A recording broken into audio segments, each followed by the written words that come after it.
Comment t'en es venu à être le journaliste business le plus connu de France? Ce nouveau patron arrive d'Europe 1 et donc il me dit on va faire un truc sur la tête. Il me met littéralement un flingue sur la tempe en disant bon Seb, derrière toi sur le plateau, donc c'était un bureau vitré, il y a 4 personnes intéressées et en externe il y en a autant. Si c'est pas toi, je le ferai avec quelqu'un d'autre. J'ai pas eu le choix. Mais un coup de pression quoi. Exact. Ça dépend des périodes. Hein. Et en vrai, moi si on me disait est-ce que t'es d'accord pour maintenant tu dois créer du contenu vidéo, écrit ou continuer de travailler personnellement, stratégiquement comme tu le fais là toute ta vie, moi je pense que je préfère être créateur de contenu. Pour te faire un teasing et commencer à répondre à ton point, aujourd'hui je fais sur mon podcast sur un mois ce que je faisais en un quart d'heure à BFM. Donc tu vois, on n'est pas sur les mêmes métriques quoi. Et pourtant, voilà, ça me manque pas plus que ça quoi. Donc ouais, là, du coup, on est chez Podspace et ouais, c'est des potes parce qu'en fait, c'est marrant. Ils se sont lancés il y a pile un an avec un premier studio dans la rue d'à côté, rue Montmartre. Okay. Et du coup, moi, quand j'ai voulu lancer mon podcast, bah, ils venaient juste de se lancer. Je commençais à avoir 2-3 images qui arrivaient sur LinkedIn. Je les ai contactés. Je leur ai dit, bah moi, j'ai une première saison, j'ai 12 épisodes à faire. Allez. Je peux les faire chez vous. Ils ont dit, bah vas-y, banco. Donc j'ai eu un petit prix d'amis et puis ils m'ont tout fait. Ils m'ont fait chaque fois les teasers, les shorts, les miniatures. Moi, j'y connaissais rien du tout. Et tu vois, c'est marrant que tu poses cette question parce que ça fait un an. Et du coup, tu vois, j'ai tourné le 100e épisode. Du coup, avant toi, là, t'es le 101e. Alors, j'ai raté le 100e. Ouais, t'as raté le 100e. Moi, je suis du bon côté de la barrière. Maintenant, tu fais que des pros, quoi.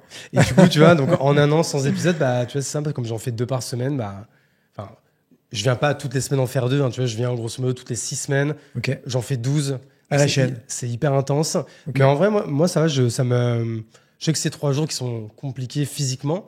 Mais en vrai, j'aime bien. Et donc, sur une journée, tu vas enregistrer combien de... Mon record, c'est 5 en une journée. Ah mais bah. en vrai, je suis plutôt sur 3 ou 4 dans une journée. Là, t'es vidé. Hein. 5, après, tu vas te coucher. 5, j'étais cuitos. Ouais. Franchement, c'était la première journée. Et je dis heureusement que les 2 journées d'après, ça va pas être 5 et 5. Quoi. Bon, écoute, j'espère que ça va être sympa, là. Yes. Bon, du coup, en plus, c'est marrant de remonter là-dessus parce que moi, du coup, je suis à 100. Mais toi, Sébastien, du coup, il y a plein de gens, peut-être qui connaissent peut-être pas ton nom, mais en tout cas, ceux qui sont sur YouTube savent, reconnaissent sûrement ton visage. Parce que toi, des entrepreneurs, c'était sur BFM. Est-ce que tu as le chiffre Est-ce que tu as le chiffre de combien t'en as reçu en tout? Alors, j'ai fait 1000 émissions rien que sur ma dernière, donc Tech & Co, entre 2015 et 2021. Donc, tu vois, ça remonte maintenant. Rien qu'en entrepreneur, je suis à 3000 interviews. Putain, 3000 interviews, alors à chaque fois pas d'une heure, c'est quoi? C'est 5-10 minutes? C'était, en moyenne, c'est ça, ouais. Certains, les pauses, c'était 3-4 minutes. Et puis d'autres avaient un peu plus de chance. Ou pas d'ailleurs, parce que parfois ils suaient à grosses gouttes et ils disaient putain, mais quand est-ce que ça va se finir ce truc? T'as fait ça de Et il restait 20 minutes. J'ai fait ça pendant, je te dis, 6 saisons, de 2015 à 2021. Donc tu vois, c'était un peu les débuts de la French Tech. Enfin, je suis arrivé un peu sur le tard. La French Tech, on dit que c'est 2010-2012, tu vois. Ouais, et encore 2010-2012, ouais, c'était Céline Lazorte, il y avait les mecs de Fago, il y avait Minute Buzz, les mecs de Jimmy Farley. Enfin, moi je me rappelle que c'est pile le moment où j'ai commencé à entreprendre. Et c'est vrai que les premiers rôles modèles qui commençaient à aller à la télé, parce que LinkedIn et YouTube, il y avait les podcasts encore moins, il n'y avait rien en fait. Il n'y avait pas grand-chose. Les entrepreneurs, on les voyait sur French Web, TechCrunch et un petit peu, en effet, à la télé sur BFM notamment. Quoi. Bah, ouais, t'avais 2-3 canaux, mais moi en télé et radio, je disais sous forme de boutade, je suis leader, j'étais le seul. Ah ouais, tu m'étonnes. Donc, depuis, il y en a eu plusieurs quand même. Hein. Mais alors du coup, c'est marrant ça, parce que toi, de base, t'es pas un entrepreneur. T'es un journaliste. Ouais. Comment t'en es venu à être le journaliste business le plus connu de France? Écoute, je sais pas si t'as raison, mais je prends ça comme un compliment. Écoute, j'ai démarré, moi j'étais de formation juriste. Okay. Juriste et puis le journalisme non pas sur le tard, mais tu vois, vers 22-23 ans. Parmi des écoles reconnues, tu en as une dizaine en France. Quand je dis reconnu, c'est reconnu par la profession. Hein. Tu as un tampon, ce qui est un peu débile de toi. Tu as celle de Lille, notamment? Ouais, tu en as à Lille, tu en as à Paris, tu en as à Toulouse, tu en as à Bordeaux, enfin il y en a plusieurs, quoi. Strasbourg. Parce que je voulais être journaliste quand j'étais au lycée, donc je me rappelle que j'avais le classement. T'as fait le Tour de France ou pas, non? Mais non, parce qu'en fait, après, j'ai passé mon bac et mes profs m'ont dit fais une prépa, tu pourrais faire ce que tu veux. Donc moi je dis je deviendrai journaliste plus tard. C'est un bon conseil. Oui, heureusement tu peux ne pas l'être, mais ça reste quand même une profession assez fermée et c'est vrai que passer par une école reconnue.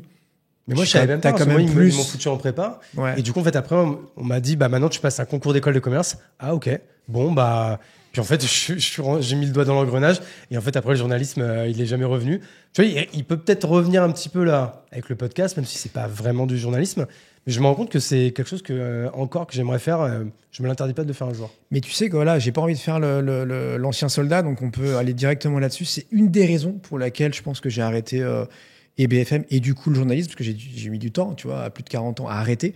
Et je me suis dit, bah, quitte à arrêter, c'est pas pour faire la même chose ou la Minute Tech, j'en sais rien, tu vois, sur un autre média.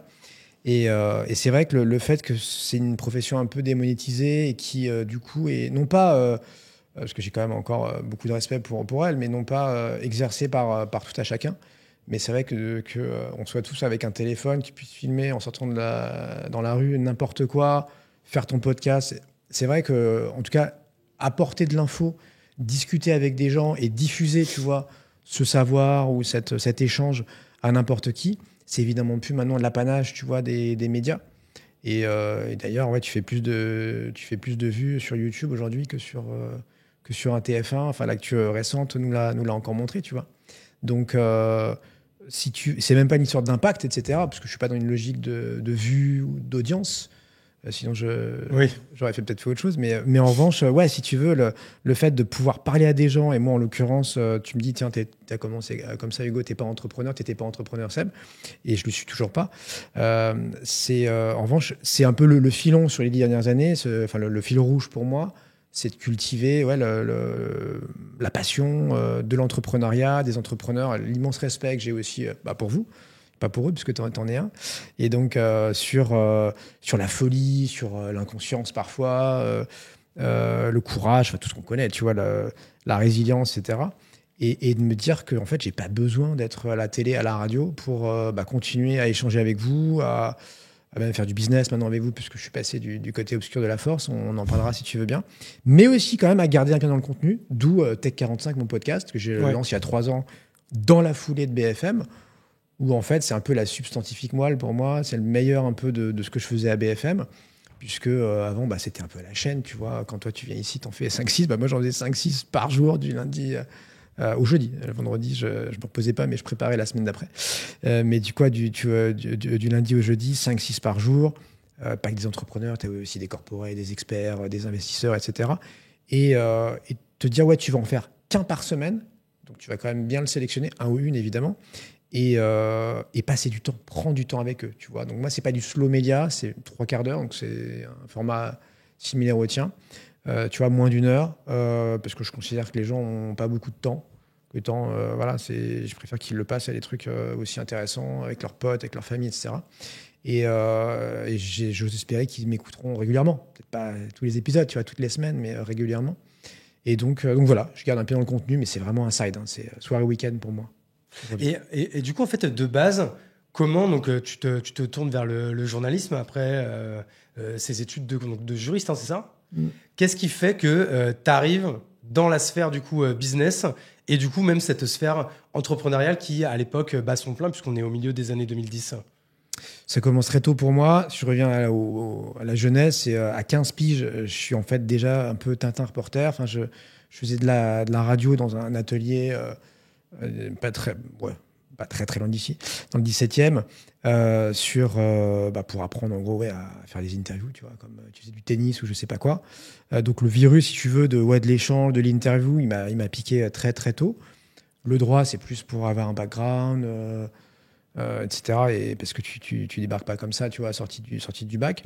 Et après, le reste, j'ai eu plusieurs couches, si tu veux. Hein. J'ai bossé chez Next Radio, qui est devenu Altis Media sur le tard, pendant 2 années, mais parce que le groupe a tellement évolué.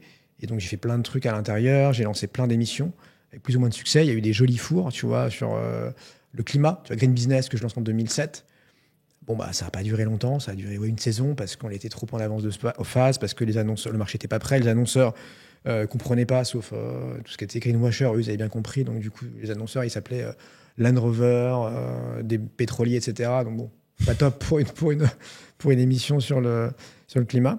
Et en revanche, des succès, Tech & Co, donc je suis super fier qu'elle est toujours à l'antenne, donc 20h, 22h sur BFM Business, ou juste avant, il y a une quinzaine d'années, donc après la chute de Lehman Brothers, BFM Bourse, oui, donc sur les marchés financiers, donc 15h ouverture de Wall Street, 18h fermeture des places européennes.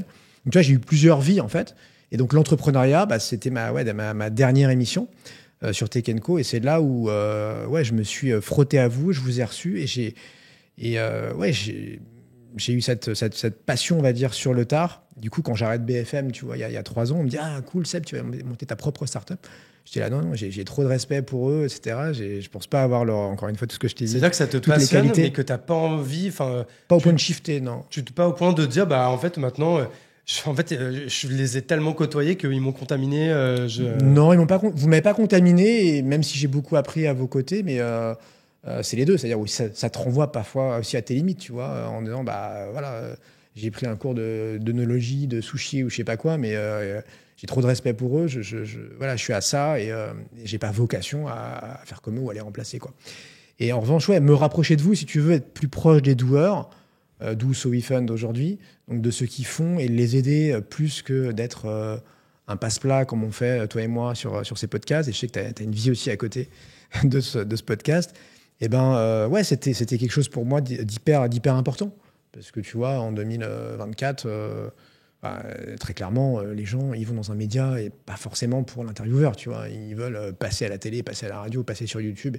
Ils en ont un peu rien à foutre et on peut les comprendre de qui va les interviewer. Évidemment, il y a des gens chez qui ils veulent pas aller pour X ou Y raison.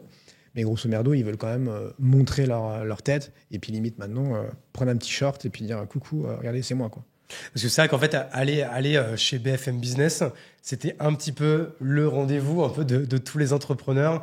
Moi, je me rappelle que même moi, à l'époque, je pense que le premier que j'avais regardé, tu vois, d'un entrepreneur qui était assez médiatisé, que tu connais, dont tu te souviens certainement, c'était Damien Morin de Save. Et en fait, c'est trop marrant. Parce que moi, à l'époque, je me rappelle que Damien, c'était le premier qui allait sur les plateaux avec son pull Save. Tu vois, en fait, aujourd'hui, tu sais, moi, j'ai cofondé aussi une boîte qui s'appelle Kimono. Bien sûr. Tu as dû recevoir Olivier. Bien sûr. Ou moi. Mais vous nous avez fait les suites Tech & Co. Je me rappelle de cette story, exactement. Bien sûr. Et en fait, je me rappelle qu'en fait, c'était toujours l'histoire qu'on se racontait avec Olivier. C'est de dire que moi, en fait, à l'époque où j'ai commencé parce que moi, j'étais dans le textile déjà avant. Et j'ai commencé à m'intéresser, à me dire, putain, mais en fait, peut-être que les startups, etc., il y a peut-être quelque chose à faire. En regardant Damien, invité sur ton plateau télé avec son pull Save, je lui dis, ben ouais, en fait, il a tout compris, quoi. Les mecs, ils ont eu une audience, ils sont trop contents de parler de leur marque et en fait, ils la montrent pas. Et Damien, c'était le premier à faire ça. Damien, ça a été un de mes coups de cœur, tu as complètement raison. Il est venu d'ailleurs, il a eu la gentillesse de venir à ma millième, qui était ma dernière. Ah, sympa. Tu vois, il y a 3 ans avec d'autres.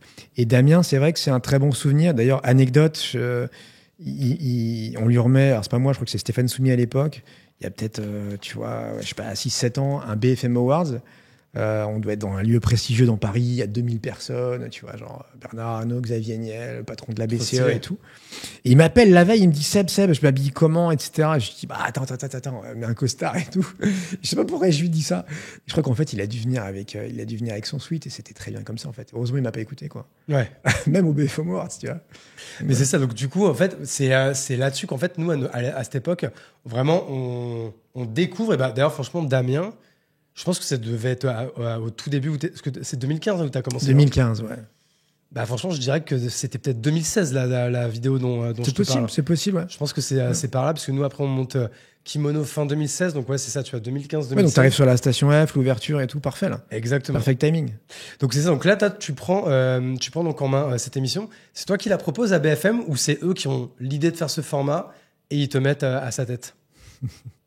C'est une super question. Je crois que j'ai jamais rencontré en public ça. En fait, je dirais son nom, mais en plus j'ai une bonne relation avec lui, mais c'est un boss de l'époque qui est parti depuis, qui me propose ça entre deux portes. Et à l'époque, donc je faisais, là pour le coup, ça a été un four, les experts du soir. C'était le pendant de ce que faisait Nicolas Dose. Je sais pas si tu vois qui c'est, Nicolas. Non. Qui fait BFM TV. C'est marrant parce qu'il est 100 fois plus connu que toi et moi réunis parce qu'il est sur BFM TV. Et depuis l'ouverture. Je regarde pas depuis la télé. 20 ans. Je pense que j'ai écouté plus de tes podcasts que j'ai vu t'as pas tort. T'as tout à fait raison. Interviews BFM. Mais Nicolas Dose, tu vois, il fait l'économie depuis 20 ans, notamment sur BFM TV, donc il touche beaucoup plus de personnes que notre petit écosystème French Tech. Ouais.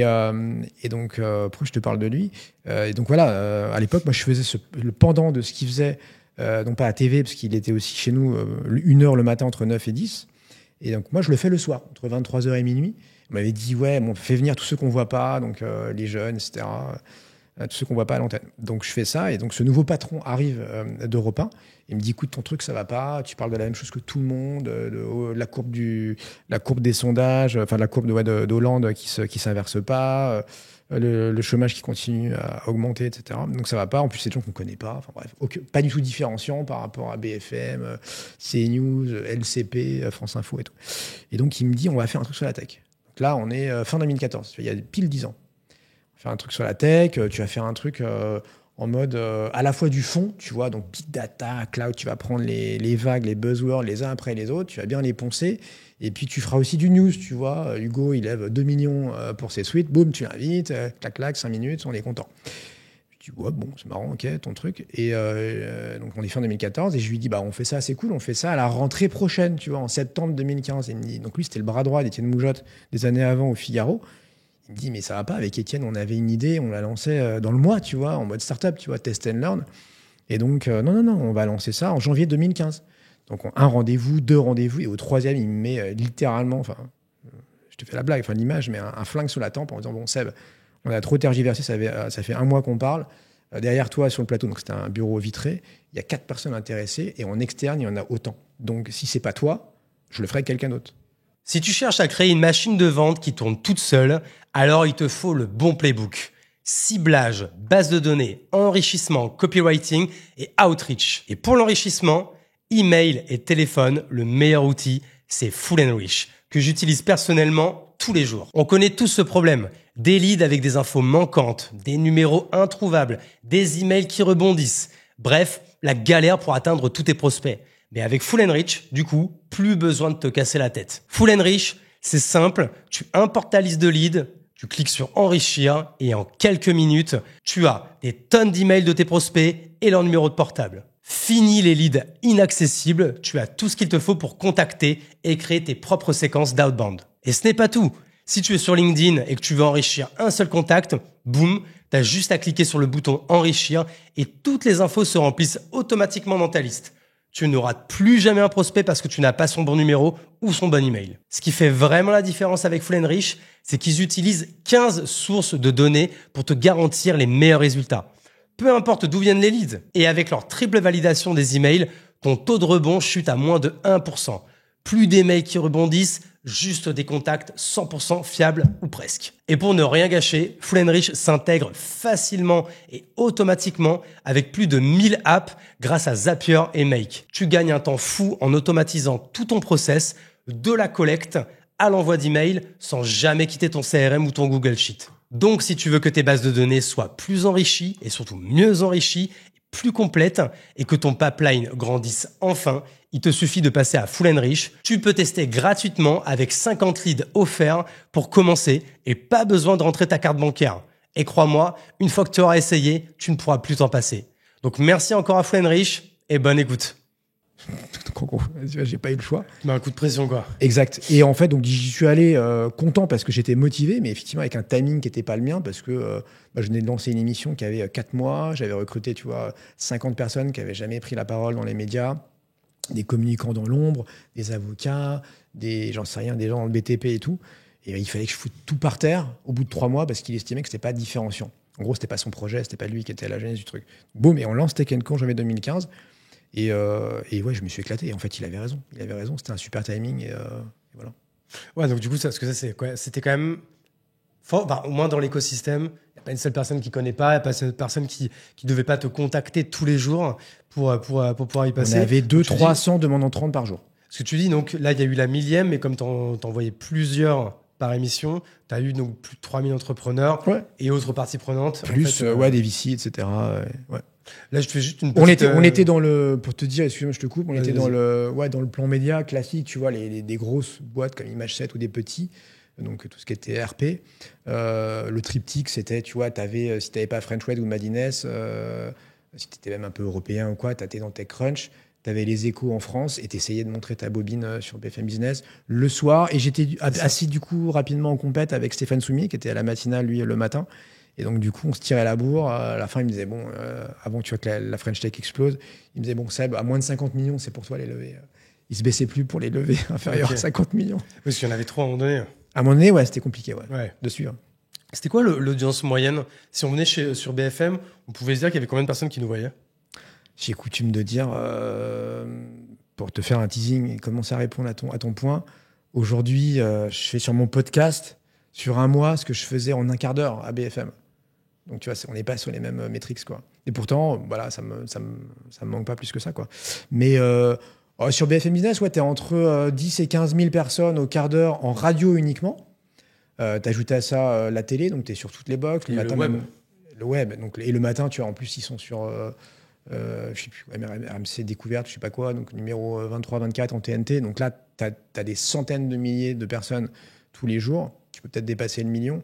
Donc sur une personne, ouais, je dirais que tu touches entre, fourchette large, hein, entre 50 et 500 000 personnes. Parce que tu vas prendre ton t-shirt, tu vas le mettre le lendemain matin sur LinkedIn. Donc, sans problème, entre 50 et 500 000. Ouais, donc en général, c'était quand même 10 minutes assez rentable pour les super entrepreneurs qui se déplaçaient. Ouais, quoi. Ils étaient ravis. Ouais. D'ailleurs, je pense qu'à un moment donné, c'était la mode. Vous avez été la photo de profil LinkedIn de dizaines et de dizaines d'entrepreneurs qui, du coup, prenaient leur petit cadre pas faux, avec pas le faux. micro, votre fond là et tout. Ouais, c'est clair, le fond bleu là. Ouais. Bien vu, bien vu. T'as l'œil. Et alors, attends, et je suis désolé si c'est un truc qui est public. Moi, en tout cas, tu sais, je prépare très peu t'inquiète. les épisodes. Mais du coup, pourquoi tu arrêtes ça? Marre, il y a rien de public, pas public. À la fin, ou tu avais envie de faire autre chose Complètement, ouais. Envie de passer à autre chose. Et comme je t'ai dit, c'était pas pour aller faire... Moi, on me foutait la paix royale. J'étais Red Chef du soir. Je pouvais faire une spéciale Hugo pendant 2 heures avec tes potes, ton écosystème. T'as pas de contraintes, si tu veux, quand tu es sur ce genre de chaîne-là. T'es pas en TNT, donc t'as pas une audience daily. Donc franchement, ça se passait bien. Il y avait des events régulièrement dans l'année. Moi, je me déplaçais, tu vois, j'ai fait, j'en sais rien, une demi-douzaine de fois, que ce soit Vegas, New York, San Francisco, tu vois, sur des events. Ah, tu t'es régalé quand même, ouais. Donc tu t'es bien régalé pendant des années. Coup d'après, tu veux faire autre chose. Donc non, il n'y a pas eu ni de clash, ni de... Et voilà. tu pars parce que t'en as marre ou tu pars parce que t'as autre chose en tête? Non, je pars pour rien. Donc ça, c'est assez vertigineux. Ça, c'est un peu entrepreneur, ça. Il y a un côté, ouais, les gens n'ont pas compris en mode, mais attends, tu sais pas où tu vas, là, c'est chaud. Et en France, c'est pas très courant. Il y a plein de pays où c'est basique. En fait, j'avais pas peur, tu vois, j'avais pas peur de ce qui m'attendait derrière. Et de fait, ouais, c'est bien. Tu vois, quand tu as fait des années de salariat, etc. Après, j'ai tout fait en même temps. J'ai changé de boulot, de fonction, etc. et d'environnement. Mais sans pause. Limite, si c'était à refaire, je prends une belle pause. Tu vois, de 3 à 6 mois. Ouais. Là, je suis parti en vacances 15 jours et je suis revenu, clac, pleine balle, je suis reparti, quoi. Donc, t'avais quelque chose, tu savais ce que t'allais faire quand même.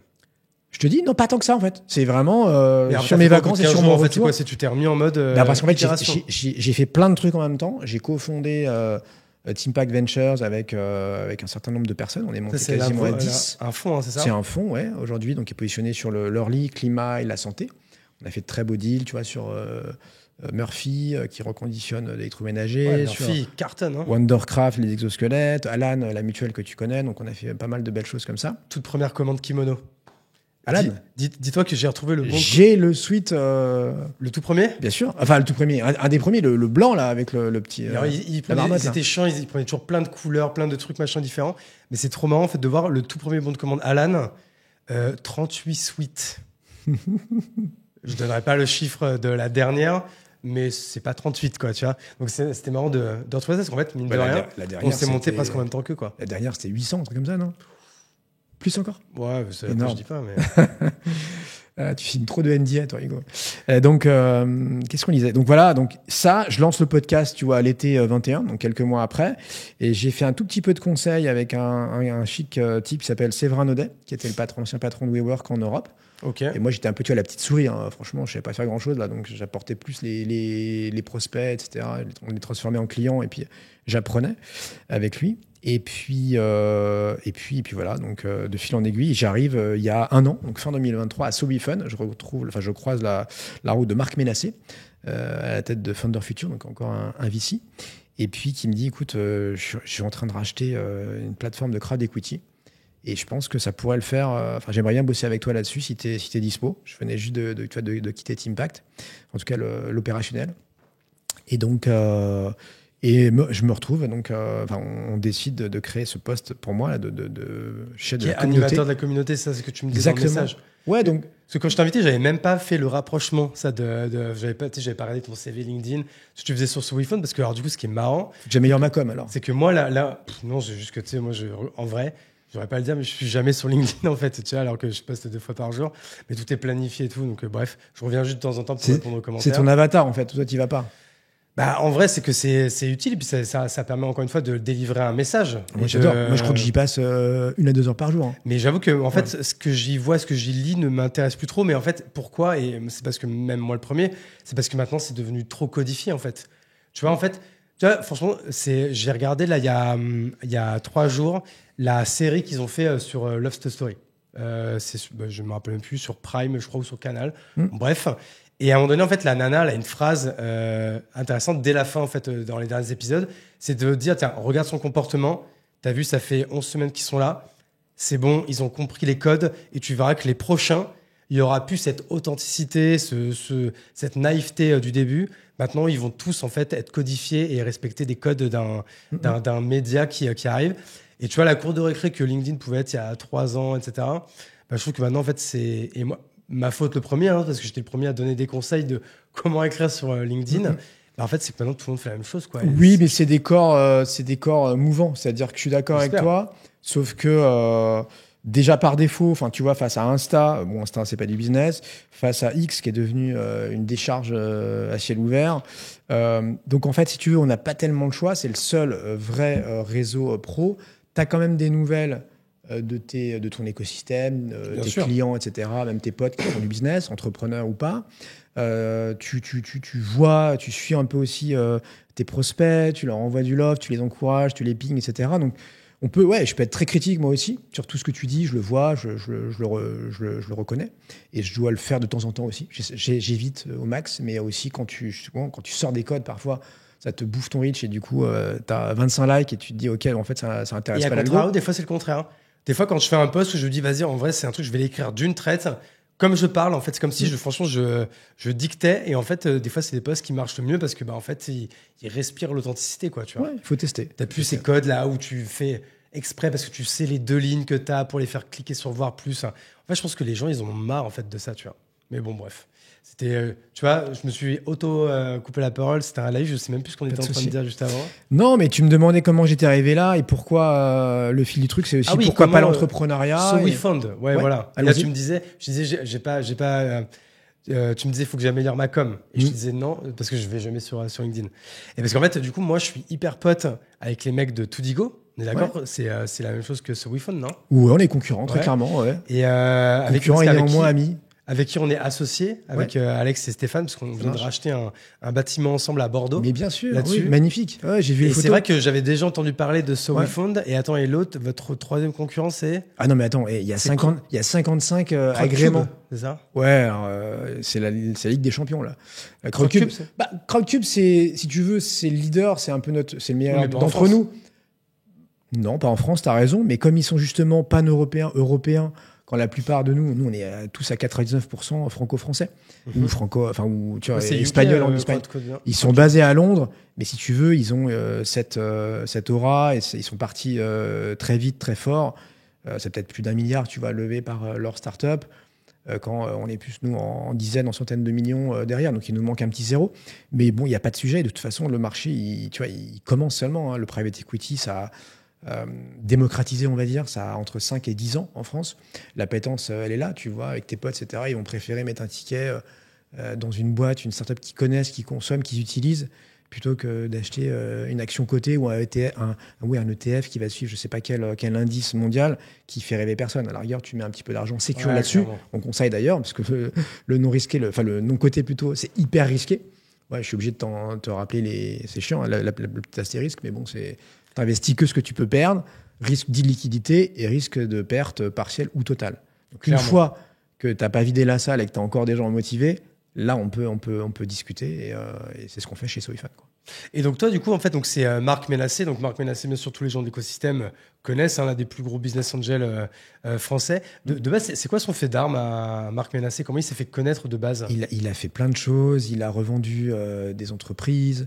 Tu vois, il a été notamment dans Tids. Il fait partie de l'équipe Tids, ok. Donc si tu veux, il a plein de faits d'armes à son actif, si tu veux. Okay. Et c'est vrai que tu as raison, il a eu plusieurs couches. Il a eu tellement de vie que je ne saurais pas te dire c'était quoi la première, en fait. Tu vois. Entrepreneur, serial entrepreneur, puis donc BA. Ensuite, BA pour son compte. Ensuite, il lance le Startup Studio Founder Future, qui fonctionne bien et qui transforme assez rapidement en VC. Et aujourd'hui, il a plus de 200 millions sous gestion. Et il est, on le voit dans plein de deals. Il est actionnaire d'un Madines dans les médias et de plein d'autres boîtes. Et il rachète 100% de Sobifun à l'été 23. Et donc, c'est là où nos routes. Et pourquoi il les rachète? Qu'est-ce qui se passait? Je pense que c'est son appétence pour le retail, si tu veux. En se disant. C'est une boîte qui était en train de mourir, en fait? Non, pas du tout. C'était une boîte qui était rentable. Il la rachète pour en faire quelque chose de plus gros. Ouais, exactement. Okay. Je pense qu'il a discuté avec beaucoup d'acteurs et il s'est dit là, il y a de la valeur cachée, sachant que tu as une vraie appétence. Encore une fois, tu dois le voir autour de toi pour le financement de l'économie réelle et de se dire, tiens, comment on peut accompagner ces entrepreneurs et puis cerise sur le gâteau quand même, avoir des multiples, tu vois, de x2, x5, x10 à moyen terme. Tu vois, généralement, c'est le mon côté, tu investis entre 5 à 8 ans. Et donc moi, voilà, je suis en charge de la communauté, donc je m'occupe des investisseurs et des entrepreneurs qui sont sur la plateforme. Je vais les aider à pitcher, parce que tu te doutes bien que tu pitches pas tes utilisateurs, tes clients, comme tu as pitché peut-être un family office ou un business angel il y a quelques mois. Et toi, tu dirais que tu as une compétence à écouter des pitchs?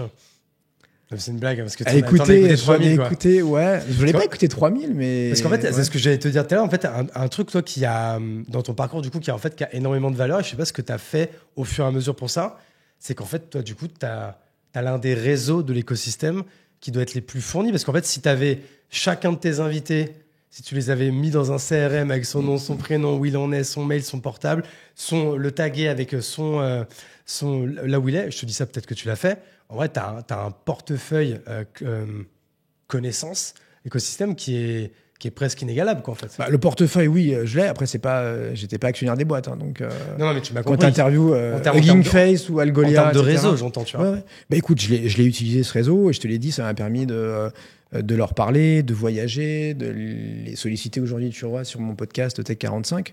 Donc, je me nourris de tout ça, tu vois, que ce soit des gens, je pense à Nicolas Dessaigne, tu vois, Algolia, qui est maintenant associé chez YC, des gens comme ça, de croiser ces parcours incroyables. Alors, parfois, ils sont allés dans le mur, tu vois, en klaxonnant. Et puis plein d'autres fois, il y a eu de très, très belles histoires. C'est notamment, tu vois, nos scale-up, nos licornes que tu vois. Et la plupart, j'ai eu la chance de les approcher de près ou de loin. Donc ça, c'est cool. C'est vrai que c'est une forme d'unfair advantage. Et toi, de ça, on peut dire que tu as été l'un des, j'allais dire des acteurs, mais plutôt du coup, des spectateurs en fait, de toute cette French Tech, de sa montée jusqu'à... c'est quoi l'apogée? C'est 2022? À quel moment ça commence à se barrer en couille? Ouais, 21. En fait, le Covid, on a très, très peur. Enfin, tout le monde a très, très peur. Et en fait, rapidement, au bout de 3-4 mois, la tech comprend, ou se dit qu'elle est du bon côté de la barrière. Tu vois, qu'elle est plutôt côté Netflix, Airbnb, Zoom, que chez les industriels qui ont pu les pièces, les machins, le transport. Donc là, ça repart pleine balle, effectivement. Et donc, tu as des gens qui lèvent sur des valos de dingue, des montants incroyables, un espèce de FOMO chez les investisseurs qui payent, là encore, des prix démesurés. Là, tu es entre même mi-2020, donc en plein Covid. Juste après le confinement, quoi. Juste après le premier confinement. Jusqu'à la fête s'arrête, l'orchestre arrête de jouer en avril-mai 22. Et c'est quoi l'événement? Ça va durer quasiment 2 ans. C'est quoi l'événement justement qui dit la récré est finie? En fait, on met du temps à comprendre, mais dès Noël, je dirais 21, donc il y a 3 ans, ça part en sucette au Nasdaq. Donc tu as des... Et tout le monde tombe, hein, même Google, etc. Tu as plein déjà, tu as eu pas mal de charrettes, tu vois, des boîtes de la Silicon Valley qui virent 20-30% des gens. Et même les valorisations, notamment essentiellement d'ailleurs sur le Nasdaq, perdent beaucoup de terrain. Tu vas perdre 10, 15, 20, et tu as des boîtes, même des snowflakes, tu vois, des belles histoires, qui vont perdre entre 20 et parfois 60%. Okay. Et nous, on va mettre des semaines à comprendre, en fait, qu'on se dit, non, mais nous, c'est bon, les boîtes, elles sont pas cotées, tu vois, c'est des petits trucs, ça vaut entre 50 millions et 5 milliards, tu vois, des Sorar et compagnie, donc on est à l'abri. Et en fait, non. Est-ce que Sorar, c'est juste avant le Covid ou c'est la dernière levée Valo, là, qui bat le record? Ouais, c'est autour de 2020, je pense, 2021, ouais. 2021 peut-être, ouais. Parce qu'on est d'accord, à un moment donné, je crois que, à un moment donné, ce qui était numéro 1, et ce qui avait d'ailleurs fait pas mal de bruit, c'était l'énorme levée de Miro, qui était à quoi, à 300 millions? Alors quelque ça, chose comme ça. ouais, c'était à l'époque la première, mais rappelle-toi, tout le monde est parti, la presse écrite, même l'AFP, etc., en disant nouvelle licorne. Et à l'époque, il n'y en avait même pas 10, donc ça se comptait peut-être sur les doigts d'une main, une main et demie. Et en fait, c'était pas une licorne. Donc en fait, la news était erronée. Ils ont laissé dire que ça l'était. Et, ils le disaient encore, du coup, hein, pour tout le monde, Miro, c'est licorne. Exact. Mais Thomas, moi, je l'ai reçu, tu vois, au début, et pas à la fin, mais au début, quoi. Et ça se passait très bien, ça montait, et ça, notamment sa grosse levée, il a annoncé chez moi en même temps que, tu vois, que ça sortit dans les échos. Là, ça commençait effectivement un petit peu, peut-être, à partir en sucette et tout, mais comme souvent, tu vois, en France, rappelle-toi aussi du CES où avec, on en faisait des tonnes avec Haute-Normandie, Basse-Normandie. Enfin, tu vois, ça partait dans tous les sens. Il y avait trop de monde, trop de bruit, des politiques qui s'en mêlaient, etc. Comme souvent, quand on est en retard en France, on est forcément excessif, tu vois, derrière. On en fait des tonnes parce que il faut rattraper. Tu as un gap à combler. Donc moi, si tu veux, ça m'a pas choqué dans la mesure où on a tendu un peu élastique trop loin. Mais bon, on était tellement en retard. Et pour une fois, tu vois, Docto, c'est une très belle boîte. Conto, c'est une très belle boîte. En IA, tu as un Mistral. Tu en as plein d'autres derrière. Gladia, qui a fait une belle levée il n'y a pas longtemps, 16 millions. Alan, franchement, qui vient de relever de ouf, là. Alan, etc. Donc, tu vois, on n'a pas à rougir. Et on n'est pas non plus sur des montants incroyables. Je veux dire, en termes de valorisation, etc., c'est pas déconnant, en fait, par rapport à ce qui se pratique dans la tech en général. Ok, donc toi, tu quittes nos amis de BFM. Tu dis, quand même, j'aime bien quand même encore le côté média, le côté côtoyer des entrepreneurs. Donc, tu lances Tech 45, donc podcast 100% audio. Donc, on peut retrouver sur Spotify, Apple Podcast, Deezer. Allez-y, abonnez-vous, faites-moi du feedback, bon ou mauvais, je m'en fous. Abonnez-vous, écoutez, mettez, notez 5 étoiles, on espère. Allez, mettez 5 étoiles à Hugo et 5 étoiles à Seb Coinon, on sera content. C'est hyper important pour qu'on puisse exister dans cette jungle qu'est le podcast. Et peut-être un jour, talonner notre ami Mathieu Stéphanie. On ne sait pas, peut-être. Tiens, viens, on s'y met tous les deux, là. Allez, vas-y. J'ai le micro qui me gêne. Mais bon, là, ça va être dur parce que là, franchement, on t'embrasse, Mathieu. Il commence à avoir un line-up. Putain, moi, franchement, il m'impressionne. Justement, le risque, il est à la baisse pour Mathieu, là. Là, il est vachement haut, là. Quand tu enchaînes Arthur, Macron, Mike Horn, Inoxtag, franchement, il lui manque Mbappé, il lui manque tout ça. Il est bon, hein, il a tout. C'est l'avantage de nos métiers, c'est qu'en fait, nous, on est sur un track, toi plutôt. Moi, que entrepreneur pour l'instant. Entrepreneur. Et en vrai, j'aimerais aller au-delà, quoi. Hein, tu vois. Eh ben, vas-y, moi, je t'encourage à y aller. Si c'est ça qui t'excite, faut y aller. Mais parce que oui, c'est inépuisable. Et c'était moi inépuisable, même si je me suis arrêté, tu l'as compris au bout de 5-6 saisons. L'avantage de nos métiers, c'est que, tu vois, Mathieu, il peut faire ça 30 ans. Enfin, tu vois, Michel Drucker, il a à peine raccroché, je crois. Hein. J'ai arrêté de suivre, mais je crois qu'il est toujours plus ou moins à l'antenne, quoi. Donc, mes grands-parents regardaient, enfin, tu vois, bon. C'est vrai que t'es dans la bonne position. Moi, je suis invité chez toi. Je préfère être à ta place. Poser les bonnes questions, poser les questions d'ailleurs, il n'y a pas de mauvaises questions. C'est quand même vachement confortable. Et des gens intelligents qui ont des trucs sympas à dire, et t'en as à foison. Mais tu sais que c'est pour ça que je me suis mis ce rythme un peu effréné de 2 par semaine. C'est que j'ai commencé à faire la liste dans mon CRM de tous les gens que j'aimerais inviter. Mais en fait, moi, dans mon CRM, il y a au moins 300 personnes. Donc je me suis dit, imaginons, je n'invite qu'une personne par semaine. Tu fais très vite le calcul. Ça veut dire que pour inviter les 300 que j'aimerais inviter, il me faudra 6 ans. 6 ans, c'est dans trop longtemps, quoi. Et 300, c'est rien. Ouais. Dans ton réseau, tu as un 0 de plus, forcément. Donc, c'est pour ça que, du coup, mais je vais essayer, du coup, d'être de plus en plus sélectif. Voilà, exactement. Il faut que tu priorises. Et ce qui est drôle, c'est qu'encore une fois, tu deviens, c'est une forme de journaliste. On s'en fout que tu aies la carte ou pas. Et d'ailleurs, tu l'auras sûrement jamais. Peu importe, tu n'en as pas besoin. Et donc, tu fais du contenu. Tu vois, on citait Mathieu Stéphanie. Je pourrais citer aussi Carlos Diaz, tu vois, Silicon Carnet.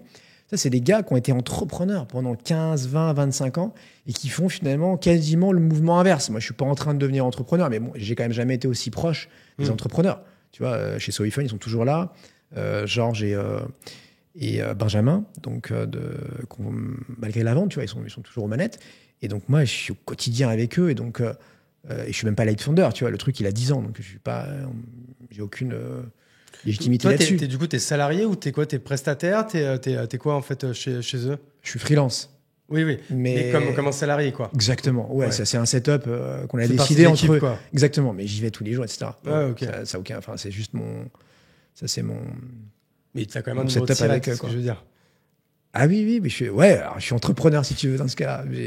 J'ai ma compta, etc. Ouais. Mais donc, pourquoi on disait ça? Ouais, donc, quand du coup, tu vois, c'est des Carlos Diaz, des Mathieu Stéphanie font le mouvement inverse, et il y en a beaucoup aujourd'hui.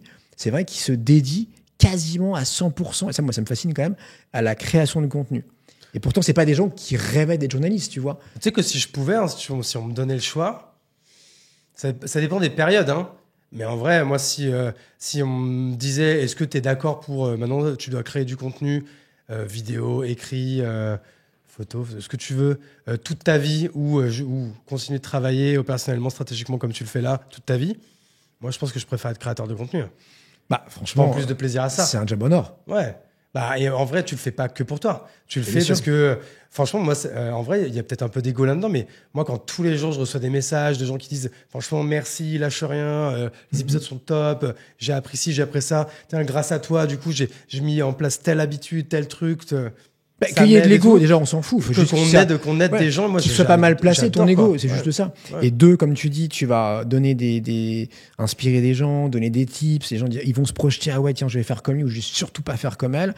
Et trois, toi, tu kiffes, donc que tu prépares ou pas, tu as l'air d'être plutôt freestyle, mais je veux dire, t'es payé pour passer un bon moment avec des gens qui vont te raconter leur histoire, avec qui tu vas apprendre, tu vas échanger. C'est quand même cool, quoi. Franchement, c'est un des meilleurs jobs du monde. Alors, t'es payé, pas toujours, hein, parce que franchement, c'est vrai que ça, c'est quand même l'une des choses sur la création de contenu. Quand, encore une fois, à notre niveau, on ne fait pas. On n'est pas comme justement les gros youtubeurs ou les grosses instagrammeuses ou quoi qui font des millions de vues et où on n'est pas sur les mêmes montants. Tu m'as dit si j'avais le choix. Ouais. D'être full time. Non, mais ça Demain, va, si t'es full time, si je suis full time, tu je vas sais que j'ai trouver pas de un mal. business model. Ah ouais, tu je vas vais trouver déjà, l'annonceur. mais pas assez, tu vois. Ah, voilà. Et tu rajouteras du temps et donc un zéro à ton business. Toi, tu arrives aujourd'hui à quand je dis ta création de contenu, donc du coup ton média, aujourd'hui on regarde ton média, c'est quoi que tu monétises? C'est seulement le podcast ou tu as également, je sais pas, newsletter, LinkedIn? Non, j'ai que ça, moi. Justement, j'ai pas de hack. Ouais. Donc, j'ai pas de newsletter. J'ai un petit post LinkedIn, tu vois, pour annoncer que j'ai reçu un tel, c'est tout. Donc, je suis pas sur Insta, je suis pas sur ce que tu veux. Et donc voilà, donc c'est que du média. Est-ce que j'en vis? Non. Est-ce que ça met du Mais beurre t'as un dans les business model épinards? quand même Oui, là-dessus. exactement. Ah oui, ça me coûte rien. Et ça me rapporte un peu, tu vois. C'est quelques dizaines de milliers d'euros de CA par an. Donc, tu craches pas dessus, quoi. Oui, bien sûr. Ouais. Et c'est quoi le modèle? C'est des épisodes sponsorisés? C'est des. Je suis dans le label de Matt Stéphanie, donc Orso Media, qu'il a créé avec un ancien collègue à moi. Orso, ok. Ouais. Ah bah, t'es avec C'est vrai que Fidigo, j'ai moi vu- je suis avec Orso. Hein. C'est vrai que j'ai vu ta tête. C'est vrai que j'ai vu ta tête. Tu m'as vu c'est sur pas un des deck. concurrents, ce média, hein. Bon, écoute. Et donc ouais, avec J'adore. Matt Stéphanie et plein d'autres, parce qu'ils ont créé ça. Donc Matt Ouais, avec et Christopher, voilà, un ancien je les adore. d'Altis, un ancien collègue à moi en fait. Hein. Ils ont créé ça quand je me suis lancé aussi donc avec T45. Et oui, Christopher, il était sur quel média, lui? Il était 01 et BFM, 01 Business et Ah, BFM c'est Business. Ouais, donc on était vraiment collègues, quoi. Ok.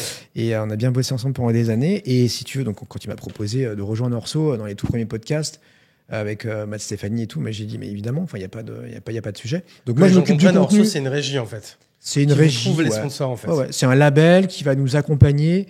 Mais essentiellement, c'est vrai, tu as raison, trouver des annonceurs. Donc, on appelle ça du host read. On va, dans la voix, notre voix au début, dire, ah bah tiens, bah voilà, moi, faites comme moi, je suis chez Conto, je suis chez Alan, j'en suis très content. Donc, c'est ce qui est cool d'ailleurs, c'est qu'on refuse beaucoup. Enfin, moi, ils me proposent des gens, etc. Je dis, ah non, ça, je Tu as travaille des pas. propositions assez souvent? Ouais, l'inventaire, il est rempli à 80-90% chaque année, tu vois, depuis 3 ans. Donc, c'est quand même très bien. C'est lourd. Et tu peux refuser. C'est-à-dire que moi, je te dis régulièrement, j'ai Thomas, Christopher chez eux qui me disent tiens, il y a telle boîte, tel gars, telle fille qui veut bosser avec toi. Je connais pas, je regarde, ça me va pas. Et donc, c'est quand même cool aussi de décider avec qui tu bosses. Donc, tu as ça et des formats qu'on fait maximum une fois par trimestre où on va co-construire un épisode. Là, j'en sors d'un, tu vois, avec AWS, donc le cloud d'Amazon, qui m'a amené aussi un client à eux, qui est une super start-up, tu vois, qui cherche les futurs, enfin le futur, on va dire, des antibiotiques. Bon, c'est quelqu'un que j'aurais tout à fait pu recevoir chez moi, tu vois. Et donc là, bah, tu bois du petit lait, parce qu'encore une fois, tu es payé pour interviewer des gens intelligents. Donc ça finance ton projet, etc. C'est cool. Et que les gens, du coup, qui lancent des podcasts, qui commencent à avoir une audience sur telle ou telle niche, du coup, pour qu'ils comprennent bien comment on monétise. Donc là, tu l'as dit, il y a des épisodes qui sont 100% co-brandés, en fait, co-fabriqués. Donc là, c'est un business model assez simple à la prestation, en fait, du coup. Après, je suppose que tu as Ça, des tu peux le épisodes où vendre. t'es au coup par mille, non, peut-être, ou pas du tout? Exactement. Si, bien sûr. Bah, la petite annonce en début, en fait, tu garantis à ton annonceur, tu vas lui dire les 10 000, 15 000, 20 000 premières écoutes, je te les garantis. Et après, donc, soit tu arrêtes la campagne, soit c'est bonus, parce que tu espères que tu vois, l'annonceur, il va pas le faire qu'une fois dans l'année, qu'il Ouais. va acheter janvier, avril et septembre. Donc voilà. Et puis après, tu vois, on est des personnalités plus ou moins publiques, plus ou moins intéressantes, plus ou moins expertes. Et donc, avec des annonceurs, tu peux dire, bah tiens, est-ce que tu peux, j'en sais rien, moi, nous faire une masterclass, une modération de table ronde dans telle ou telle ville. Après, c'est du sur-mesure. Beaucoup. Ça va faire Non, de la table ronde, je le fais de moins en moins. conf, Je l'ai fait beaucoup. Dans le jargon, tu vois, des journalistes s'appellent ça faire un ménage. Ça veut dire quoi? Mais je sais pas, ça s'appelle comme ça. Je pourrais pas te dire pourquoi, mais c'est en gros aller prendre quelques mais centaines si. ou quelques milliers d'euros. Tu sais pourquoi? Ça, Non, c'est vraiment, ça vient je pense d'où? que ça, c'est une expression de la campagne ou quoi. Ouais. Tu vois, pareil, quand nous, parce que moi, je viens d'un milieu un peu populaire à la campagne ou quoi, alors c'était plutôt faire des ménages. Mm. C'était quand quelqu'un disait ça, ça veut dire qu'en fait, en plus de son boulot, il allait faire le ménage chez les gens pour mettre un billet de plus. C'était en général quand on avait la chaudière ça vient de là, qui t'as était raison, ouais, cassée, sûrement. ou Ouais. qu'on avait la voiture à faire réparer, ou qu'on voulait pour une fois Ouais, les partir petits en vacances ou extras quoi. qu'on fait au black, quoi. Ouais, donc en fait, c'est Ok. ça. C'est des Tu viens d'où, toi, extras de là, Hugo? quoi. Je viens de Champagne-Ardenne. Ok, super. Enfin, je suis né à Paris. Ça marche. Après, j'ai vécu toute mon adolescence Champagne-Ardenne, campagne profonde. Tu vois, ma mère était secrétaire de mairie. Je me rappelle qu'en 95, c'était déjà Jean-Marie Le Pen qui gagnait dans mon village, tu vois, au Ok. dépouillement, tu vois. Génial. Donc, pour te dire un peu dans le milieu où on était, quoi. Et en fait, après le bac, prépa, j'ai dit, moi, je veux partir le plus loin possible. Donc, j'étais dans le nord-est et donc je suis parti dans le sud-ouest à Bordeaux. Et j'ai jamais quitté Bordeaux. Voilà. Ça Et marche. je reviens à Paris, tu vois, toutes les 6 semaines. Faire du podcast. Franchement, que du podcast. Franchement, je sais pas, c'était quand la dernière fois que je suis venu à Paris pour faire un rendez-vous physique. En vrai, on n'a plus besoin, quoi. Tu vois, donc, aujourd'hui, non, c'est que pour du podcast. T'as un très beau fond là en face de chez toi, Singular là. Lequel? C'est un fond de Vici, Rafi et Jérémy, deux Ok. anciens d'Alven. Donc tu vois, qui ont un track de folie, quoi, qui ont financé des très très belles boîtes. Mais ça, Et c'est qui moi, c'est sont un truc en où je suis face. pas très calé, quoi. Ton pote. Il n'y a pas de souci. Hein. Ouais. On en Parce parle que- quand tu veux. Parce que toi, tu disais en fait que tu as également co-créé un fonds. Mm. Donc, quand tu dis co-créer, c'est en fait, c'est-à-dire quoi? C'est Ouais, j'ai participé quelqu'un à la a l'idée, création. Ouais, ouais. et toi, tu as mis un billet dedans. Donc, c'est-à-dire que tu fais partie des actionnaires ou tu fais partie de ceux qui ont. C'est ont c'est une élevé très le bonne mouvement, question. En quoi. gros, tu as raison. Il y a dans un fonds, tu as ce qu'on appelle les limited partners, les LPs, qui sont en fait ceux qui mettent l'argent. Donc, c'est les financeurs du fonds. Et moi, en fait, j'étais les deux. C'est-à-dire, j'ai mis un peu d'argent et j'étais dans les 9-10 premiers associés du fonds qui étaient opérationnels, tu vois. Donc moi, j'étais déjà un peu en charge de la communauté. Donc, on avait fait un bel event, tu vois, de lancement chez nos amis de Sorare que tu disais tout à l'heure. C'est faire du podcast, c'est aller chercher du pognon et chercher des deals surtout, tu vois, sourcer des deals, quoi. Et vous avez réussi à lever une poche de combien là-dessus? Ouais, c'est un fonds, tu vois, d'une vingtaine de millions et qui va doubler de taille dans les prochains mois. Donc c'est un petit ça, c'est vrai que ça m'intéresse vachement. J'en ai parlé l'autre jour. J'avais reçu Hugo Amsalem dans le podcast qui a monté son fonds. Lui, je crois que c'est un fonds. Ils sont deux, Intuition. Et eux, je crois que c'est une poche de 10 millions. Je ne veux pas dire de bêtises. Donc, allez regarder l'épisode. Il a dû sortir à 2-3 sûrement semaines. possible parce qu'aujourd'hui, la plupart de ces fonds-là, c'est entre 10 et 40 et quasiment capé parce que en fait, l'argent, on va dire, l'argent magique déjà est terminé. Effectivement, on l'évoquait depuis 22. Ou plutôt, on est revenu à la normale. Tu vois, c'est pas une crise, c'est back to normal. Et donc, back to pré-Covid, on va dire 2018-2019. Même quand tu regardes les montants de la French Tech, t'es à ça, t'es même au-dessus, à 4-5 milliards par an. Et donc, du coup, on a perdu BPI, qui investit plus trop. Il pas paraît dans que les BPI nouveaux met fonds. plus un rond, quoi. Pas dans les nouveaux fonds. Le fonds souverain européen aussi, qui est un peu aux abonnés absents. Et même les corporates, donc tu vois, les grands groupes industriels, dans les grandes années, ils avaient leur propre VC, donc les CVC, tu vois, Corporate Venture Capital, et ils mettaient en plus dans des fonds. Ok. Donc ils avaient une activité de fonds. Bon, autant dire que toutes ces bêtises-là, c'est fini parce qu'ils sont pas, ça n'a pas été toujours héroïste, parce qu'eux-mêmes vont mal parfois, ils se sont pris à l'inflation, la hausse des salaires, etc. Et donc le fonds que tu citais, d'MCLM ou d'autres, hein. Moi je pense à OVNI, tu vois, avec Matt Augustin, Mathieu Stéphanie, tu as raison, ou Arnaud.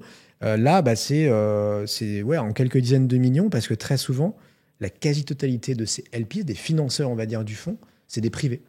C'est des gens comme toi qui ont fait un exit, tu vois, qui ont vendu une boîte 500K, 1 million, 5 millions, et qui vont leur dire ok, je te mets 50, 100K dans ton petit fonds. Mais à coût de 50 ou 100K, quand avant c'était à coût de millions, il t'en faut des investisseurs.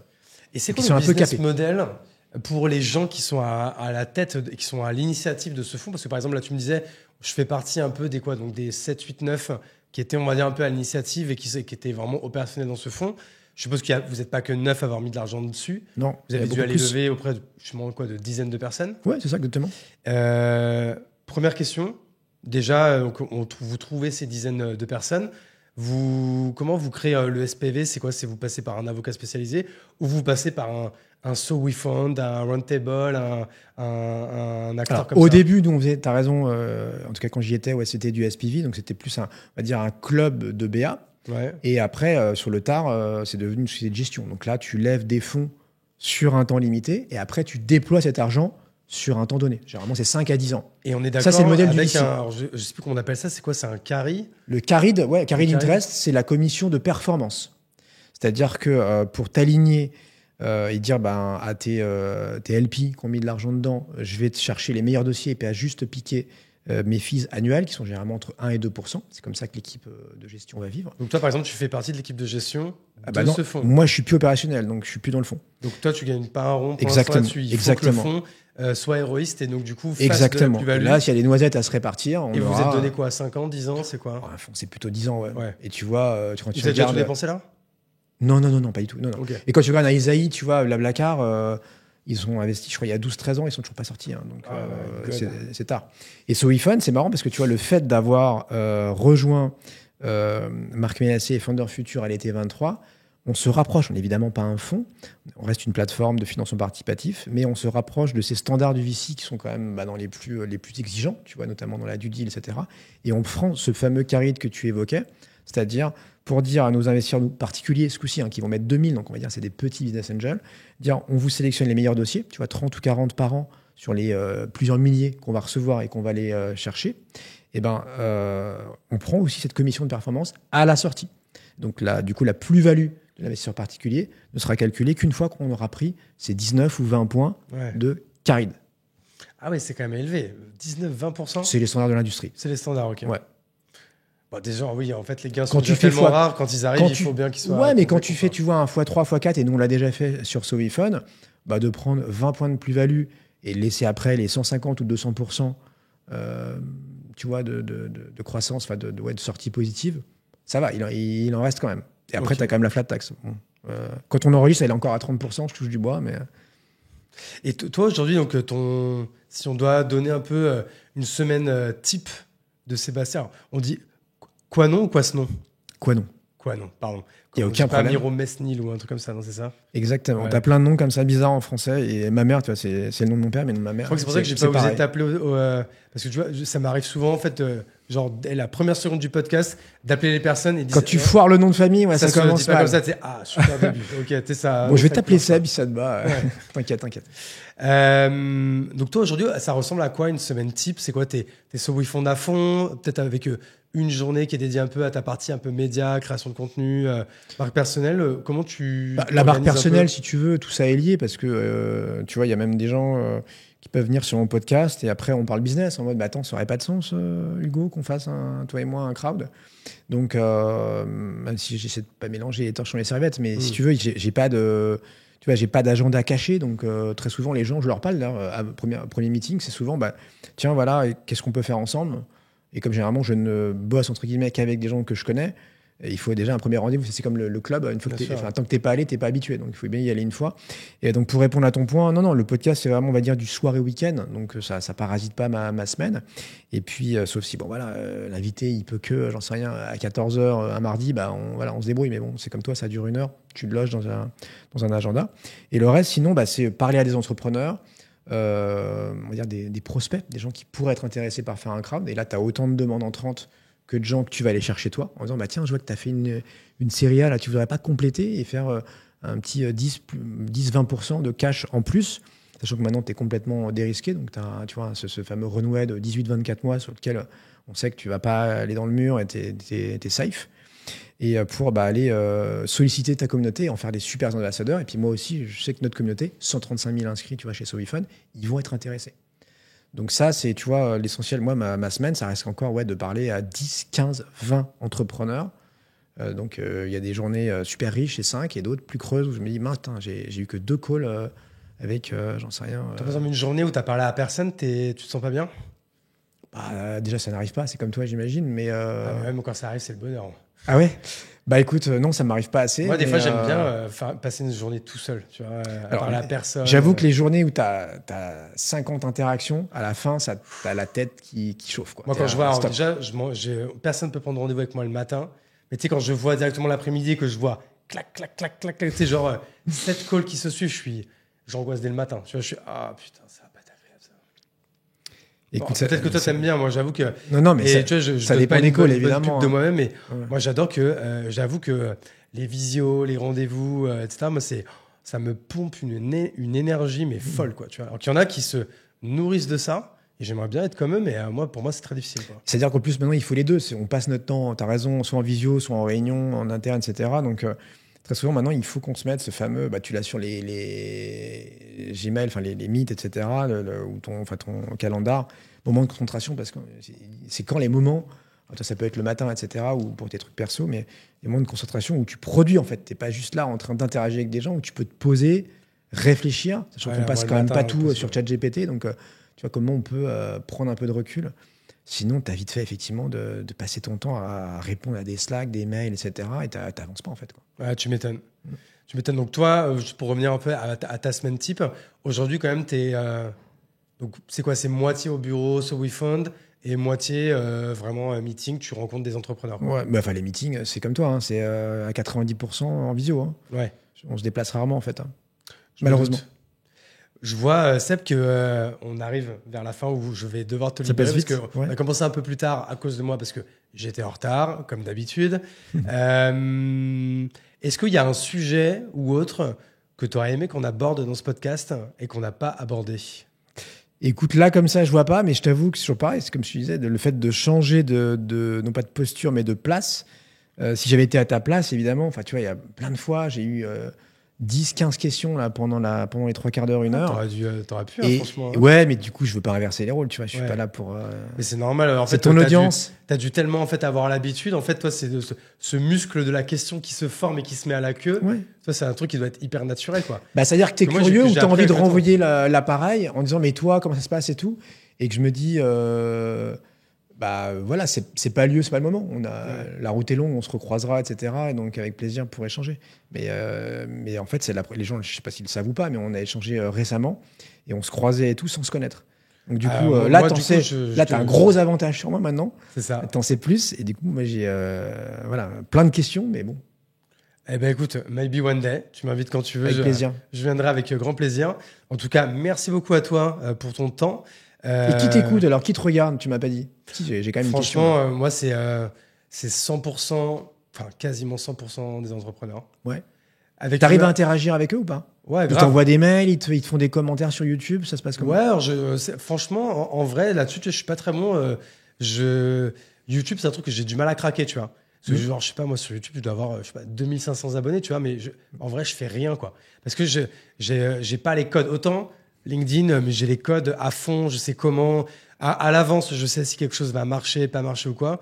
YouTube, je sais. C'est même pas que je sais si ça a marché ou pas, c'est qu'en fait, j'ai que des vidéos qui font. Où t'as que un peu ce qu'on appelle les true fans. Je sais plus qui c'est cet auteur qui avait un peu théorisé ça, mais il y a longtemps, où il parlait en fait, qui disait ça sert à rien d'avoir des audiences à des millions ou quoi. Ce qui importe, c'est d'avoir 1000 true fans. Tu vois. Et alors, moi, j'en ai pas 1000, mais tu vois, j'en ai. Je sais que j'en ai 300-400. Ouais, mais ça tourne. D'entrée, tu vois, je sais que. Mais c'est pas les mêmes, donc il faut que tu leur parles, il faut que tu leur demandes du feedback, etc. Et puis ça tourne, tu verras, parce que les gens se lassent. Tu vois, et c'est vrai pour les meilleurs. C'est pareil pour Matt Stéphanie, Stéphane Soumy à l'époque, soit sur Europe 1 ou sur BFM. Et donc il faut que tu cherches les prochains, il faut que tu entretiennes, etc. cette relation avec eux, quoi. Mais ouais, je serais curieux de... Mais moi, ma plus grande réflexion, c'est les formats. Tu vois, en fait, là, je sens que le format comme ça, interview, je pense qu'en fait, je le continuerai parce que autant que créer un contenu qui va être intéressant pour les gens, parce que la personne, je vais essayer de lui faire raconter son histoire et comment il a fait ça, et c'est quoi sa vision de ça, c'est quoi son playbook de ça. Donc ça, je le continuerai et moitié voilà, contenu pour les auditeurs et les auditrices, et en fait moitié pour moi bien connaître aussi la personne et vraiment avoir une relation beaucoup plus privilégiée avec celle-ci. Mais après, tu vois, en sortir 2 par semaine que comme ça, j'aimerais bien de trouver d'autres formats. Tu vois, c'est con. Juste avant toi, et d'ailleurs qui te passe le bonjour, il y avait Marjolaine Grangin. Alors merde, on dit Grangin, Grongin. Voilà, tu vois, je suis en train de... Marjolaine de Jam. Ouais. Bien sûr, ouais, j'adore. Okay, c'est quoi son nom de famille, merde? Je sais plus, mais peu putain, importe. on est con. J'aurais dû dire Marjolaine de Jam, ex-Jam. Bref, Marjolaine, on l'a pas on s'en fout de son nom. C'est comme moi. J'espère. Ouais, t'inquiète, on l'embrasse. Elle est géniale, elle est géniale. Et tu vois, elle était là, elles étaient 2, du coup, parce qu'elle était avec Émilie, du coup, qui a sa compagne, sa petite copine, je sais pas comment elle veut qu'on l'appelle, parce que je vais pas dire sa femme, parce qu'elles sont pas mariées, et qui est également une entrepreneure que moi je connais bien de Bordeaux. Et du coup, en fait, le format, avoir 2 invités, je trouvais ça hyper cool. Tu vois, c'était beaucoup même plus simple pour moi. Parce qu'en fait, limite, elles se répondaient entre elles ou quoi. Et je trouvais que c'était assez dynamique. Donc, tu vois, des fois, c'est juste. Ravi que t'aies kiffé parce que moi, j'ai jamais trop su faire. Peut-être que j'étais un peu feignant là-dessus. Mais j'ai souvent fait barrage sur BFM. Et alors, le podcast, j'ai jamais fait. Ben, je sais pas, l'interview One to Two, là, Là, ça marchait parce qu'elles sont ensemble et qu'elles se connaissent par cœur, peut-être. Tu vois, je pense que peut-être pour que ça marche. C'est vraiment, il faut que le casting, tu te trompes pas. Du coup, c'est casse-gueule. Il faut leur faire confiance en disant, mais vous êtes sûr, vous êtes complémentaires, vous n'allez pas l'un qui commence une phrase, l'autre qui finit, etc. Je trouve que ça peut être assez déstabilisant, quoi. Et puis, du coup, tu as envie d'être un peu équilibré, tu vois. Tu te dis, s'il y en a qui parlent pas et tout, tu vas pas le laisser comme ça, quoi. Ouais, puis même, tu vois, d'autres formats. Tu vois, la saison qui va sortir là dans 2 semaines. Mais du coup, quand les gens écouteront cet épisode, c'est déjà sorti. Tu vois, j'ai fait 9 épisodes. J'ai appelé ça Interview dans ma Benz. Je l'ai fait à l'arrière d'un van Mercedes-Benz avec du coup tout le setup, lumière, son, j'adore, etc. Ouais. Et en fait, on roule dans Paname. Donc en fait, je les apporte d'un point A à point B. En fait, en général, j'allais les chercher chez eux et je les amenais au bureau. Alors, franchement, des fois, c'est marrant parce que des fois, ils étaient peut-être à 10 minutes à pied de leur bureau. Et avec les bouchons... Je suis jaloux, je voulais faire ça, moi. Avec les bouchons... Pourquoi j'ai pas eu ça, moi? T'es arrivé juste après, tu vois, malheureusement. Ok. Je sais même plus comment j'ai eu l'idée de... Et comment t'as tourné ça? Qui t'a fait ça? C'est moi qui ai eu l'idée. Ok. En fait, alors, franchement, si je suis hyper honnête, c'est que de base, je me suis dit, tiens, ça serait bien de trouver des gros corpos pour sponsor. Donc, je faisais un peu ma liste. Et puis, j'arrive à Mercedes-Benz. Je dis, je m'appelle Hugo Benz, tu vois, je peux faire un truc avec eux. Donc, en fait, j'ai monté le concept pour eux. J'adore. Ils m'ont pas voulu. Ils ont pas acheté. Je m'en fous, je vais le faire quand même, quoi, tu vois, parce qu'en fait, en vrai, c'est de la balle, quoi, tu vois. Ok. Super idée, j'adore. Donc, voilà. En fait, tu vois, pour répondre en fait à ta question, moi, je pense que ma vision, c'est d'essayer de trouver un peu des nouveaux formats parce que moi, en fait, j'ai peur, tu vois, à un moment donné, peut-être de me lasser. Alors, si je fais que des entrepreneurs, ou alors j'aimerais faire autre chose. Tu vois, par exemple, j'adorerais avoir des gros youtubeurs, des gros créateurs de contenu, des sportifs, des acteurs. T'as fait un pas de côté avec moi parce que je suis ni gros youtubeur ni entrepreneur. Donc déjà, tu vois, t'es en train de t'encanailler là. Mais t'es dans l'écosystème. Je suis dans l'entrepreneuriat. C'est ce qui m'intéresse, du coup, d'avoir d'autres facettes. Mais en fait, franchement, je kifferais recevoir des gens, limite, qui, si je leur dis ROI, ils savent pas ce que ça veut dire, quoi, tu vois. En fait, des fois, même des podcasts que ma mère pourrait comprendre, quoi, tu vois. Même si tu me demandais, moi, mon rêve, ce serait d'avoir un podcast de sport, tu vois, par exemple. Et d'inviter que des sportifs. Je kifferais trop. Non, mais c'est un autre podcast. C'est un autre podcast. On est d'accord. Parce que ta communauté, sinon, elle va. Et du coup, ça ne servirait pas à mon boulot, je pourrais pas le monétiser, ce serait juste pour du kiff perso. Et c'est pour ça que pour l'instant, je peux pas me permettre de mettre du temps sur quelque chose qui n'apporte que du kiff, tu vois. C'est qu'aujourd'hui, tu vois, ce podcast, il sert tous mes piliers, quoi, tu vois. Donc voilà. Garde-le dans les coins de ta tête et tu le feras. Voilà. C'est un des trucs à réaliser. Clairement. Un de ces 4. Écoute, ce sera le mot de la fin. Je vais faire un peu les petites mentions légales. Merci encore beaucoup, Sébastien, pour ton temps. Je t'en prie, Hugo. Merci à toutes et tous qui ont écouté cet épisode jusqu'au bout.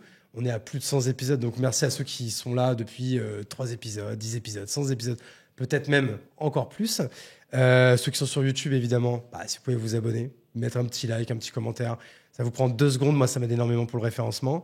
Si vous êtes en audio, là, il faut s'abonner. Et non, mais surtout, il faut mettre 5 étoiles. C'est ça qui est hyper important. Spotify, Apple Podcast. Je sais pas combien je crois que j'étais à 120, 130, un truc comme ça. Je sais pas, en fait, limite, à quoi ça sert. C'est quoi après Spotify, Apple Podcast, les algos, ils aiment bien. Ouais, moi aussi, c'est pareil, c'est une centaine, donc c'est pas assez. Foutez-nous 5 étoiles. Un petit avis. Si c'est pour nous insulter, c'est pas la peine, ne faites pas. Vous allez voir Sébastien sur Tech45. Ouais. Et Sébastien quoi? Alors, quoi non, mais qui s'écrit quoi ce nom? Bon, tu mets Tech45, tu trouves. Hein. Voilà, mais je parle, pardon, s'il va aller te suivre sur Ah oui. Alors, quoi ce nom? CEUASNON. Voilà.